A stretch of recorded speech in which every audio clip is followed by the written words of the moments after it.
Hello everyone and welcome again. It's 2:15 and it's now time for Derek Steele, the founder of Mobysoft. Derek is going to talk about, now one thing I'll say here is that we've just jinxed it, Derek and I having a quick chat saying I hope the technology is okay, so I'm fingers crossed it'll be fine. It's been pretty good so far apart from my earphones, but so fingers crossed it'll all go well. The title of Derek's presentation is The Power of Predictive Analytics. So we're getting right into the data side now, and the analytics to me is what it's all about. I think I'm going to change the name of the title away from it's all about the data to it's not all about the data, stupid. So I quite like that concept and it's very UnConish. Derek, are you there? Here he is. Can you hear me okay, Dave? Yeah, you're on, Derek. So what we're going to do is I'm going to take off the stage in a second, and what we will then do, Derek, is ask the usual questions at the back end of the presentation with about 10, 15 minutes to go.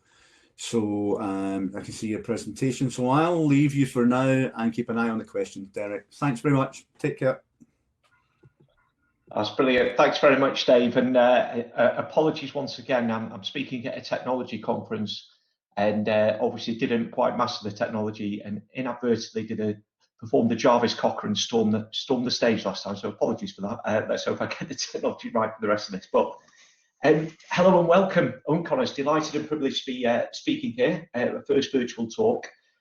Regarding Q&A, I was having a chat yesterday about the best way to do this.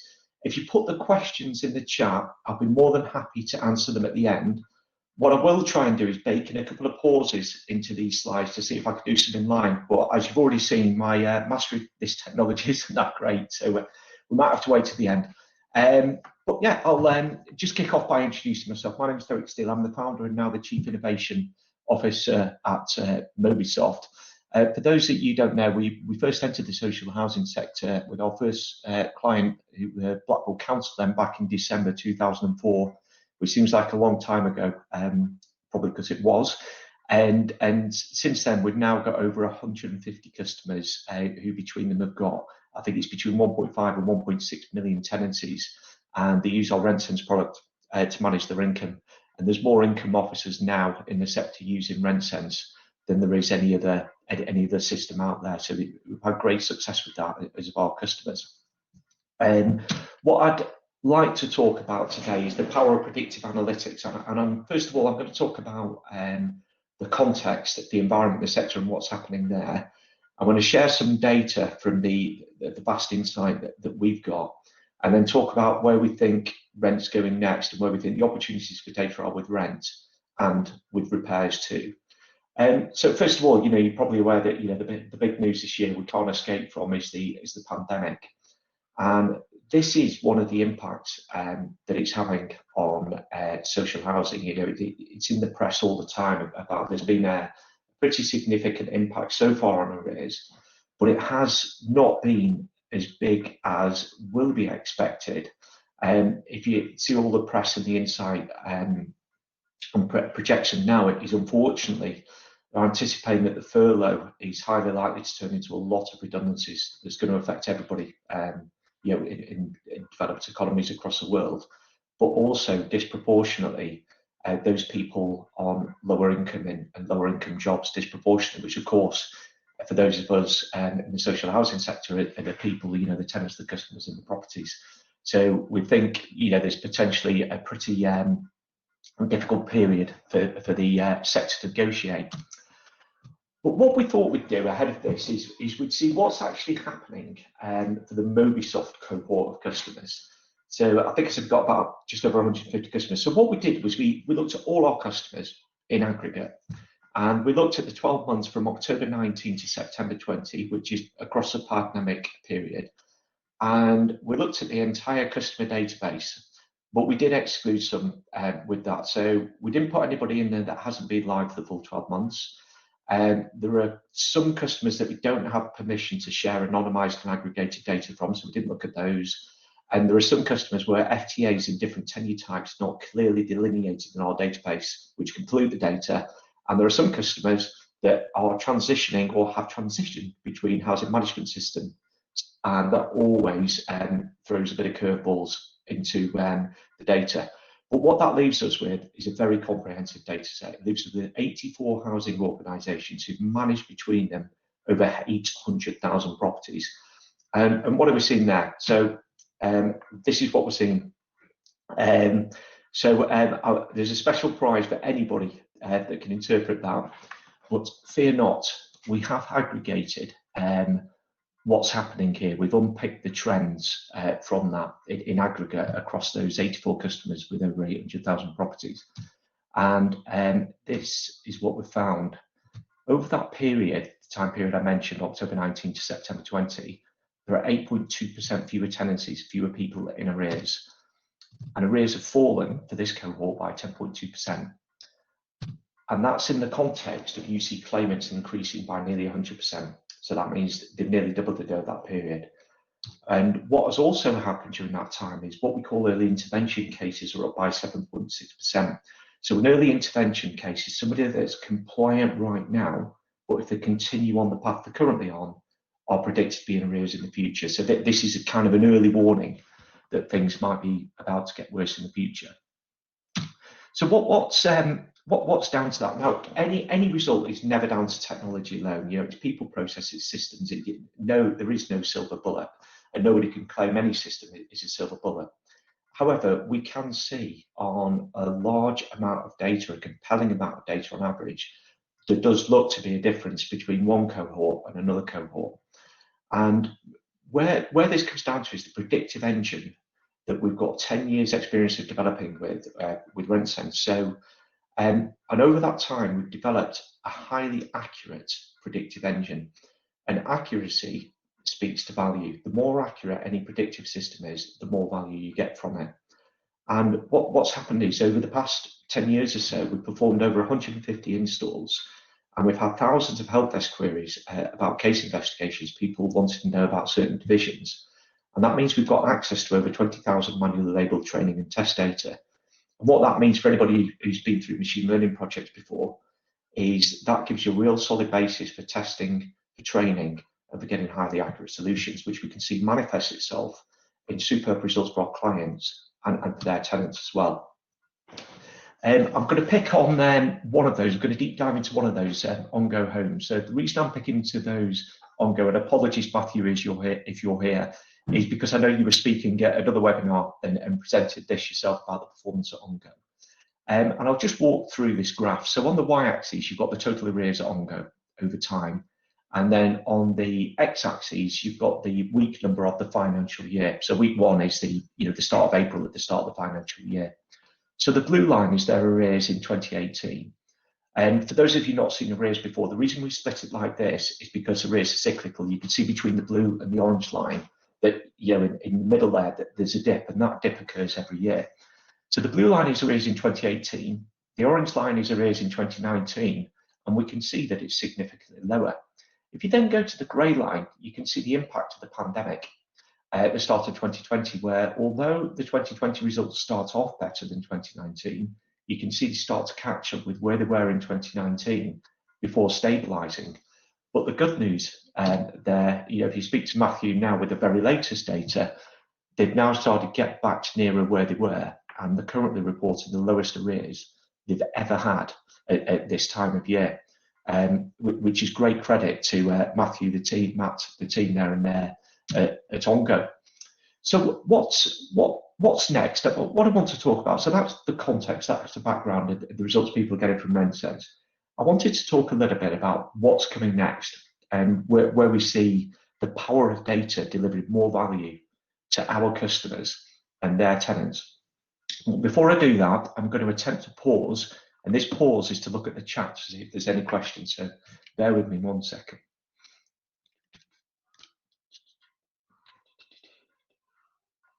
Let's have a look.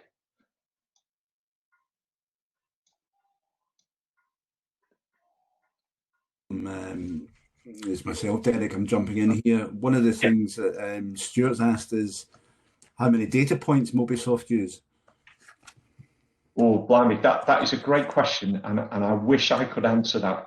It's, there are, what I can tell you is we look at lots of data around the transactional history in and around the tenancy, in and around the history of the tenancy. And, you know, for example, you'll find the transaction types very important for if you're going to predict forward. So some customers might only have a dozen or 2 dozen transaction types. Very often we see other customers with more than 200 transaction types. So you can start to you can start to imagine, you know, that's just one field where there's lots and lots of variability coming into this. I think I can see some of the questions now. Somebody's saying, please dance the rumba. They've obviously never seen me. If they had seen me dance, they certainly wouldn't be asking that question. I must apologise. I get the feeling that from now on, everyone's going to be challenged to dance the rumba in a presentation. So I'm going to set that mark high. And then I can see another question about embarking on the product like RentSense. These are a really good question, and where it came from was when we first launched in social housing. It was a text messaging solution, and we've got a number of customers on the text messaging solution, but we were a solution looking for a problem. So we were text messaging initially to many sectors, and then we focused in on social housing. As a result of getting to know social housing, we got to understand how they operate across repairs and how they operate crucially on income. And where it came from was from observing how income officers were spending the time and what was important to them, and then a suggestion from one customer who said, hang on a minute, if you could do this, this would save me an awful lot of time. And that was Trafford Housing Trust. And we developed it in conjunction. You know, the product was very immature back then, but it was still very powerful. I think Trafford Housing Trust, they had £400,000 year-on-year like-for-like reduction in arrears with a very early version of the product. Now, admittedly, you know, the baseline's much higher now, but that's basically how it comes about. I can see a couple of other questions. Is that a CD collection on yourself? I've got some tape that on there, and I've probably got a bit of erasure, but I won't go into that. And then I've got, do you go into other such areas as repairs? And the answer is yes. I want to talk a bit about that later. So if I can go back, and I'd be happy to answer any more questions further on. I'll start, and when you're doing that, Derek, I'll look out for the questions as well to help you out. Right, brilliant, thank you. No problem. You've spotted that I'm quite clumsy with the technology, which I really appreciate. So, so hopefully, see the next screen about this is kind of what we call you know, the architecture of how we see RentSense and other products working and fitting in the general ecosystem. So in the top right there, you've got RentSense, the core RentSense, which is the predictive analytics. And this is highly accurate information that instructs officers which cases they should be looking at. Now, the next innovation that we're just starting to work on now is still around arrears, and it's what's called prescriptive analytics. And I'm going to talk a little bit more about that now and what that means. So, context, we've over 1.5 million social tenancies on the database. And what that means is over the last 12 months, our software has made 100 million decisions on which tenancies need contact and which tenancies don't need contact, i.e. which individual tenancies the officers are best using to spend the time on. What that means is that puts us in a unique privileged position to measure the efficacy of that contact. And if you can measure the efficacy of the contact, i.e. does it lead to an arrangement? Does it lead to the arrears being cleared? It's not necessarily the arrears being cleared. You know, an effective contact can be the arrangements made, or a tenant goes from unmanaged arrears to managed arrears. If you can identify what an effective contact has been, then you can start to think about identifying which contact method is most effective for which different tenant groups. And that's what's called prescriptive analytics. So rather than pointing officers at which cases are the most important, it's not only going to be able to do that, it's going to be able to tell them how to contact those people, what the recommended way of contact would be that's most likely to be effective for that individual. And a really good example for that is you might have a tenant, Mrs. Miggins, who's been in arrears, and that's in the database. She's been in arrears before, maybe 18 months ago. And you can see from that database, actually, she ignored the letter, but when an officer sent her a text, she paid, and she paid straight away. So actually you could tailor the escalation process for her, and let's make sure that she gets a text straight away, because we know that's what's most likely to work. Then let's say you've got another tenant, Joe Blogs, and let's say last time he went into arrears, let's say he buried his head in the sand. He ignored the letters, he didn't pick up the phone, and he ignored all attempts to contact until a visit was made. Now, if that's the case, then why would you wait till week 4 or 5 post-pandemic, when they might owe 500, 600, 700 pounds before you're knocking on the door? When if you know that already, why wouldn't you knock on the door week 1 when Joe Blogs only owes 100 pounds? Because if you do that, that's much more likely to lead to a better outcome for the tenant, a better outcome for the organisation in terms of arrears collection, but also it's much less costly to not spend time and money on contact that isn't going to be effective. And I guess the point is here is we think there's great value in the future in optimising escalation and contact policy and tailoring that to what's going to be most efficient for each individual tenant. So the other side of the graph, the left-hand side that I want to talk about is, we're doing this already with a number of customers where we send, so a lot of the UnConners here, I'd say probably 85, 90% of our customers, they use the Rentsense portal. The Rentsense portal tells their officers which cases to look at. What we're seeing more and more is people using the API we've got, where we send the enriched data to them, and they incorporate it in their HMS or CRM, or whichever they want to. And I just want to talk a little bit about that. So what that means, it's an architecture a little bit like the banks with a credit scoring agency. So if you're a retail bank and somebody applies for a bank loan to buy a new floor, Focus, or whatever it is, they'll often get a score off a credit scoring agency. And what happens is they ping information about the individual, then an Equifax, Experian, or Core Credit, or TransUnion, I think they're called now, will then do the appropriate scoring and send back a result. That result is then stored in the bank's database against that system, and then a decision's made that takes into account that score about whether they're going to lend them the £5,000 to buy the Ford Focus. And this is a similar architecture that we see being more and more prevalent in housing, where there's data enrichment in the cloud that adds and enriches your existing on-premise or cloud-based CRM or housing management system.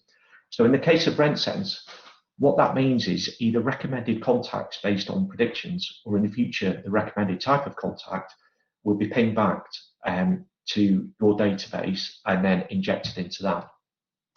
So what that means is for people like Ada Dominion, their users don't look at Rentsense portal, they look at their housing management system. And behind the scenes, that's powered by Rentsense. So their officers are looking at the right cases, are absolutely optimizing their time based on the best predictive analytics in the sector. But their officers, they don't see Rentsense. What they see is their housing management system, whose caseload is powered by the Rentsense decision making in the background. But what it's also starting to mean, as a result of extending the API, is that new reporting can be available in people's data lakes or data warehouses. So if you've got tools like Power BI or Tableau, you can then start to, if this is available to you, slice and dice to get some really exciting information. For example, you might want to look at, by officer, what's the average length of time from breach to a contact attempt, which is very difficult on existing systems, but with enriched data, you can have much more precise information around that. Another thing might be, by officer, what's the average time from the breach to interaction? Because we all know with income management that it's critical you get in front of the tenant as quickly as possible. So is a disproportionate time like between certain officers and others, between how quickly they get hold of tenants? And then once you know that, once you measure that, you can start to investigate why that is. Has somebody got a bigger patch than somebody else? Or is it other workload? Is somebody owning the day with too many court cases? That means they're in a bit of a vicious circle, but they can't get around to the level of arrears and so much. So it's this information that provides power that can help people tailor things. And it could be another thing you look at is what's the time from breach to successful intervention, and so on. So what I'd like to talk about next is, I think I got the question before about repairs. So we're very early, or relatively early in the journey with repairs. I think obviously it's the biggest area of spend in social housing, And I can't think of any sector who have more data on their customers than social housing do. So if you think about it, you guys, you know what the property is, you know where the property is, and to a reasonable degree of accuracy, you know how old the property is, and a reasonable degree of accuracy, you know what components are in the property. You know what tenants are in the property, how many children they've got, what the date of births are, how long they've been in the property for. You know, or you can derive, are they on housing benefit? Are they in and out of housing benefit? Have they just gone onto universal credit? You know, have they reported ASB? You know, geographically, has been ASB reported in the area? The amount of data that's available to social housing customers, we think is unparalleled. I can't genuinely think of many organisations that have more data, but we think this is what creates a real opportunity with repairs. So we've so far engaged 6 organisations who between them manage over 200,000 properties. And the work we're doing so far is around predicting and understanding the drivers on repairs and maintenance. So rather than reacting and becoming more and more efficient in dealing with the demand, is there a way we can predict and understand that demand by looking at their potentially reducing that demand? As one director said to me, Derek, nobody wants a door handle to fall off. So if we can start to predict and look at things like that, that'd be super useful. Customer satisfaction going to become increasingly important. Do we really understand where we achieve optimum customer satisfaction? Do we understand the drivers of the outliers of dissatisfaction? So the majority of organisations in the sector now are very tenant focused and relative to the private sector have very high levels of customer satisfaction. So what a lot of directors are saying now is, yeah, I'd like to increase satisfaction, but it's becoming disproportionately expensive. What's perhaps more important to me is I want to reduce the outliers that sometimes lead to complaints. Can we look at that? Another area that we're exploring is a better balance between planned and responsive repairs. And this was best put to me by a chief operating officer at a large housing provider. And he said to me, Derek, I'm convinced that we are replacing boilers that don't need replacing, and we're also replacing boilers that should have been replaced years ago. So if you think about the wealth of data, including repairs history that you've got on the tenants, is there a better way? Is there a more intelligent way of linking those together to invest in a bit more in plan to significantly reduce the expensive responsive reactive service? But then you've also got total cost of components, which is really difficult to dive down into the detail and understand what is the total cost of ownership of, say, boiler A. So it's very easy to know that boiler A is £50 more expensive than boiler B, but it's much more difficult to understand, has boiler A got a dodgy fan? That means on average operatives are fixing it 1.5 times over the 15-year life cycle. That takes its total cost of ownership significantly over boiler B. So we're starting to look and see if we can understand things behind that as well. So just in conclusion, I won't want to end any presentation without a call to action. But what we'd love to do is the chance, and this is free of charge, is put your housing data to the test. We're a data business, we're data enrichment in the cloud, and we're data led. And the best way to understand the impact that data can have on your business is by letting us have a look at the data, reflecting back using some of our technology, what we can find. So we talked earlier about the post-furlough storm, and now might be a really good time to look at that, particularly around rent arrears. So if you want us to look at your data, we'd be more than happy for some of the team to do that. And we'll see, is there an opportunity to see what difference accurate predictive analytics will make to your tenants and to your performance? Will it help you get ready for this? And we'll be able to evidence that by looking at data. We'll also be able to look at outliers. Can we see how compliant are the team to the processes that you think are happening at the minute? So are there some outliers where some tenants go a number of weeks before they're contacted? Because we know that that can be detrimental to arrears as well. And cases per officer, how fair is your caseload distribution? Even though everybody might have, say, a patch of 1,000 if it's a specialist team, actually some of them much more difficult patches where there's much more going on. Can we deep down into that and make the workload, share it out more spreadly? And that's all the kind of thing that we can look at by looking at your data and putting it through our technology. And also, I think there was there's a government charter that was released out yesterday, a white paper, and it doesn't mention technology. I think technology is only mentioned about 3 times in there, but I think technology is implicit in that, because it talks about keeping tenants safe in their homes, it talks about complaints, it talks about the tenant's voice being heard, and it talks about giving tenants support. It basically puts the tenant front and centre. Now, I think landlords do a great job of that. I've been in the sector nearly 20 years now, and I know landlords care about putting the tenants at the centre, and the government is saying we want you to do even more. But in order to do even more, that requires an investment. And in order to invest more, I think landlords need to collect as much arrears as possible and do that as efficiently as possible, because then they can reinvest that in their social mission. So I can see a connection with the white paper that just came out there. And that basically brings the presentation to an end. So if there's any questions, I'll flip over, but I'm more than happy to take any emails off anybody after this as well. Thanks, Derek. I spotted quite a few questions, 99% of them from Stuart Davison for some reason. I think he thought nobody else was going to ask questions. But then the questions came in from other folk. So we have lots of questions now. Some folk have used the Q&A session, the bit at the top right, and some have used the chat. So bear with me, Derek. I'm just going to ask you a few of them. Yeah, sure. I'll start the Q&A because there's a couple there. You said about the incorporation of your API into housing management systems. Is the customer responsibility something you offer? Otherwise, you're a one-way integrated standalone system. So how does your integration work into these larger CRM, property-based systems, customer-based systems that deal with everything else? Yeah, it's a great question. So we do have a number of customers that don't use the portal now, they use the integrated system. So the current stage that we're at, if we send the information and their IT teams have been able to inject that information and then leverage that information for their systems.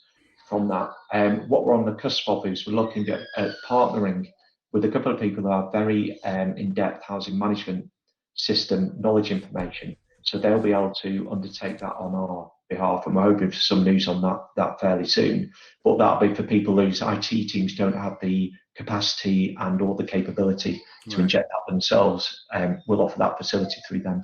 But we do see that being an increasing trend, particularly for customers that are on that are moving towards Dynamics, which is more of an open framework, and it's easy to leverage that. Right, brilliant. Clive Greenwood has asked, are recommended contact types on offer now, and the feed into the HMS, is that dependent on the willingness of the HMS provider? We kind of talked about that. I ask as I know our HMS provider is very challenging.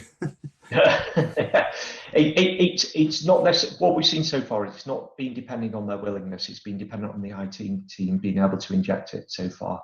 But we're speaking to these couple of partners that we speak to, that they're pretty confident that within the agreements that they're able to leverage it. And sometimes it might require purchasing a separate component for the HMS provider to do that. But it's early stages for us, and it'll be horses for courses. But if there's a particular question from a specific organisation, we get one of our technology people to speak with you and then work with you and navigate the best way of doing that for you guys. Okay. We've got Karen again, who's our procurement specialist. She's maybe posed this as a controversial question. I'm not sure. But important she wants to clear up something with her compliance head on. I was approached by a housing association who advised they could only use Mobysoft, continued, and then it says, as you had a unique feature, which is good, and then offered to write spec to support that. Now, in principle, I understand that, but what is the feature? Sounds fascinating. It's the ability to project forward with accuracy. So it's at the start of the presentation, we spoke about the cohort of Mobysoft customers, and I said at the time, it's not a silver bullet. It is not a silver bullet. But you can see from the credible data with over 800,000 records that it's doing very well against the market as a whole. And the core reason for that is an accurate prediction forward. And we're in the privileged position of 10 years experience doing nothing but that, which means we're the only people that can evidently offer this right now to the level of accuracy that's required to deliver benefits. Okay.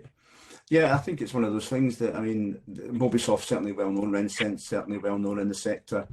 And when you have that ability, and this is what the conference is really about, is analytics, predictive, and looking at things and looking at data. And I think that's valuable. So that's a good question and a good answer. Thanks. So I'm going to delve into the chat now. There's been a few since I've went back in here. I'm just going to pick them at random. We've had a call to arms, and people are now saying, we use it. Rent Sense, 13 South Lakes Housing. I know you've got many customers out there. And I think Adrian's jumped in and saying something like you've got 160 customers or something like that. 160 landlords using it, which is a fantastic success story. And I've seen Rent Sense for many years. Let me see some questions. That one must have been Stuart asking that twice. How does Rent Sense play into the use of nudge theory for rent arrears? Wow, Stu, that's a clever one. So the nudge theory, as far as I understand it, is gentle reminders that shift behaviour over time. And I guess where Rent Sense plays into that is fundamentally underlying that is knowing who to nudge and when to know them, which then relies on data. It's an area that we're really keen on exploring more, and more customers are speaking to us about it. And there's lots of things that we're investigating, baking into the product. There's one of the team, one of the product managers, speaking with a couple of customers who'd experimented with different color envelopes. Yeah. And what we saw anecdotally was if you change the color of the envelope, you get a temporary spike in response. It's temporarily more effective. And what that's saying is actually you can start to bake into the data that you don't land on a holy grail of an escalation policy. It changes over time how you communicate and so on. Yeah. Where we'd look to integrate with that is by the actual granular data analytics that gives a data-led approach. So any nudge is informed by the data of what's effective and what's less effective. I think we're a very data-led business, and that's where we see ourselves playing a part in that. Okay, thank you. I've gone back into this is a nightmare now. I'm going back into the Q&A because Karen's made a nice comment. She's saying thank you because what she's suggesting is you should be put in charge of the COVID data with that feature, Mark. Mark, where am I getting the Mark from? Yeah, Derek. So that's good. Yeah, Derek, you've now been promoted to head up the data part of COVID. Well done. It's definitely not me. It's the customers. One of the there's a couple I'm going to go back into in the chats. One of the things I picked up myself was it's a great phrase, and I don't know if I've ever really heard it before, but I like the words used, data enrichment, and that to me is really key to this. How we look at data and getting the best from it and making it valuable and so on. So I do like that. Moving into some of the things, there was one point you mentioned about the high levels of customer satisfaction, etc. And Matt Jollins, who's with Alliance, I know Matt well. He deals in data on a daily basis. I think this is driven through not asking a representative sample of tenants. We have a group of engaged tenants, but let down those that won't or can't engage. That's an interesting point, isn't it? How we cherry pick sometimes, and rather than look at the big detailed picture, we do things like cloning and samples and things like that. So it's more of a statement from Matt, but I think one that's well worth reading out to folk, Derek. Yeah, do you want, in terms of that, Dave, do you want to just add a bit of flavour to that? Yeah, so what happens is in the sector that we find, certainly from our side as consultants and working with landlords at the different levels of systems, is that when we look at customer satisfaction from the tenants, so the tenants, are they satisfied with the services, etc. And what Matt's saying there is the Alliance, like a lot of landlords, will have a group of engaged tenants. There'll be a certain percentage that engage and participate and will fill in things and answer things. But then there's also a very large percent who don't. So, I think Matt's making a very valid point there that he feels sometimes as a sector that they and maybe we let down those who won't or can't engage in those areas. It's a really interesting point because you can't force people to engage. I know. You can incentivize people, and It's one of the things that intrigues me. That's perhaps another debate. Is often we see a gap between a STAR survey and annual survey. So an annual survey might ask satisfaction with the repair service, for example, and it might come back as 80%. Whereas a transactional survey that's asking that on a transaction on the back of it comes back at 94%. And we've seen that a few times. Quite intriguing behind that. And I guess it's the other way around, because that suggests that those aren't engaging are actually happy. And I don't know if that's a hypothesis that stacks up or not. It's interesting, because I was there when I was with Alliance when they did that. They were a customer of ours, and I was an interim role there as well. And Matt's just come back saying, thanks, Dave. I'm thinking about the fact that once we segmented, they went through a big segmentation project and asked people more targeted, in a more targeted way. It meant that our satisfaction score dropped, but I'd argue it was more accurate. So it's interesting. I do think over the years, when people have looked at these things, they've been skewed because it's not been accurate, because you haven't seen the larger picture. It's probably similar with the COVID stuff right now. Sorry, Derek, we're on a mission here to try and move forward. What Mark Arnold has asked, have you considered integrating further data streams to give a holistic view and projection of performance at a tenancy level and wider? Yeah, so there is third-party data available that we're looking to incorporate. And I think a couple of our customers have procured that third-party data themselves, and they want that to feed in and be added to RentSense. So RentSense is predicting where the officers really need to spend the time, doing some prioritization of that. But if you can then, you've got access to profiling and third-party data that might say, actually, this person might be a 3 out of 10 risk on your thing, but there's a bit of third-party thing here, that can enhance the algorithms even more. We think we're focusing on the core data, which is around that specific individual, which, looking at the beautiful graph before, it was it's highly performant, it's highly effective, but that doesn't mean it stops there. We can improve it further, and that's one of the things we look to do, that might add another 20% value or whatever it is. Yeah. Well, I'm going back up a bit, because I think we have a real live offer of kind of partnership / engagement here from Jane, who works with, I don't know if you know Jane Elliott. I've known her for a long time, and Jane says Switchy, where she works, has data on boiler firing, so this may be of interest. We are already seeing direct links on fuel poverty and income management. So that's that holistic, again, bigger picture thing, isn't it? Where it all fits in and you see the bigger case. Yeah, and absolutely. I was talking before about the data that landlords already have, and I believe that they've got so much more data than any other sector I can think of on the customers in the property, and I think huge opportunities to really leverage that. But I think that the point from Jane at Switchy, that's going to grow massively. It's going to grow exponentially because of IoT. Now, different people have different views over how quickly that's going to roll out over time, but it is going to roll out. Everybody agrees on that. I think people disagree on the timescale, and what that means is it's going to be exponential. There's going to be even more opportunity, more data to leverage. It's got to. Yeah, and this is great in this discussion here, because in a few other comments it similarly talks about the same thing, where we're talking here about real life issues, and if you go back again to the issues that Dane brought up with the IoT stuff, and you've seen those horrific pictures of the mold and people inhaling these things and being generally affected. And then you talk about what Jane just mentioned, and then you link them all up and you say, well, there must be a direct correlation, right, to rent payments, arrears, poverty, fuel poverty, health, and sensor tech, and how it all works together and how it affects a person's well-being. Now, the white paper you mentioned is absolutely focusing in on the well-being of the customer, the tenant. Now, that's what people are realizing. They're actually flipping it away from, not quite, but away from indecent homes will be reviewed, etc., but away from the property and even more so about the tenant.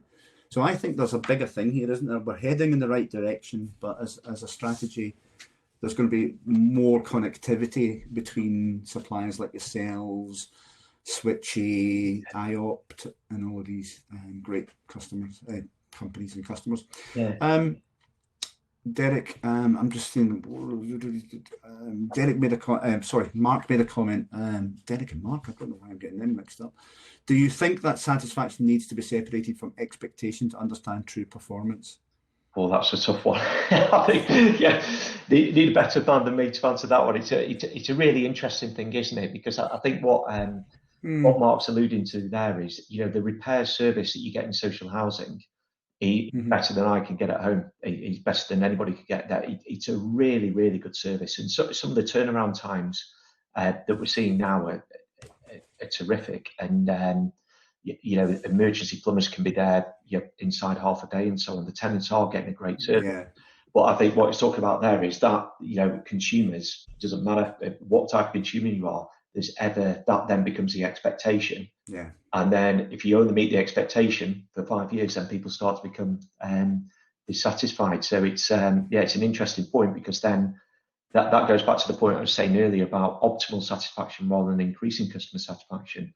Because to go from where we are now, it's going to be really, really expensive to perhaps get even higher than 95% satisfaction. But actually, can we unpick some of the outliers? Because yeah, every organisation has got outliers, that the minority of cases that bubble up into complaints, and we'd all love the ability to be able to predict those before they happen. And implicitly, that'll nudge up the overall score, but they're where tends to be effective. mm, And honestly, yeah, you spoke about damp before. And the data we've seen, a lot of those are linked with leaks, really hard to diagnose leaks that might be causing damp issues within multiple visits, sometimes over years. Can we predict these, identify them, and do something different? yeah. It's again, in the sector we are. We always have to look at the real world, and the way people live, and the effects of certain things happening to them in lifestyle and so on. I will never forget a story where basically I was talking about a system with a landlord I worked for, and the, basically they were getting chased for rent arrears and looking at a program of helping them pay their rent. But this person turned round and said, and the housing officer said, "Well, I see you've got a Sky TV dish. Maybe you could cancel that to pay for your rent." And they said, "No, I need to watch my TV. How am I expected to watch Sky TV if I pay my rent?" And they just couldn't. So we need to look at this bigger picture of how we can help people understand and educate these things are important. And a lot of that, Dave, is mindset. And Absolutely. we spoke before about speed of intervention being really important. And Hmm this is what happens. Let's say an officer's off sick, or let's say an officer's overloaded with court work, and that means the tenant doesn't pay but doesn't get contact for 2 weeks. There's an implicit message in there that can be interpreted. Yeah. Actually, your rent's not that, because you'd be sure that the competition for debt, people like Sky and hmm and so on, and credit card companies, they'll be in there straight away. And that's why the best performing uh, landlords, they find a way to make sure they're in there very quickly, because that does help with Yeah. that mindset of reinforcement. Yeah. Absolutely. Well, we've just got a few minutes left. I don't understand Jane's comment to Nick Sarak. You need an SH plumber. Never mind. I'll work that one out later. Um, I think we've nearly done, unless anyone's got a few more questions. And there's so many popped up. I've probably missed one or Look, two. I just want to pick up on a couple of those. We've seen the debate about Sky Yeah. and loan sharks and so on. And the reason I want to pick Yeah. up on loan sharks is, it came from the white paper, didn't it, about tenant? And you were talking about it before, Dave, about well-being. hmm Imagine what the well-being like is if the tenant, if they've got a loan shark after them, and No, it's horrible. Yeah. it's horrific, isn't it? But landlords can help, but in order to hmm help, they need time. They need time for the front line to help them, because they've got very highly skilled officers that are qualified and trained to give that help. And this is where technology can help, because if technology can make the more administrative part of their job more effective and more efficient, it then frees up time where they can add real value, which is spending more time with the tenants where they need that time, where they can help, where they can impact lives, and so on. So I think, although technology is not explicitly mentioned in that white paper, I think it's implicit that technology can release a lot of the time where landlords can spend more time with the frontline with tenants, that helps fulfill their social purpose, because it impacts lives. Yeah, I think we'll just finish up there because on that point, Derek, because that's a good point of the white paper. Although it doesn't refer to technology implicitly, what it does do is if you read between the lines, all of those 6 key points that are brought forward are highly affected by technology use and good technology use and use of data and analytics and informatics and so on. Derek, that was brilliant. Thank you very much. It was frantic at the end with all those questions, but that's good. It's a good sign. Derek, thank you very much. We've got another break now. I think it's another 15 minutes, and then we're back onto the fantastic panel session. So a bit of debate there. And Derek, thank you, sir. Thank you very much. No, thanks very much, David. Thanks for everybody. Thanks a lot. Cheers. Bye. Take care. Take care. Bye.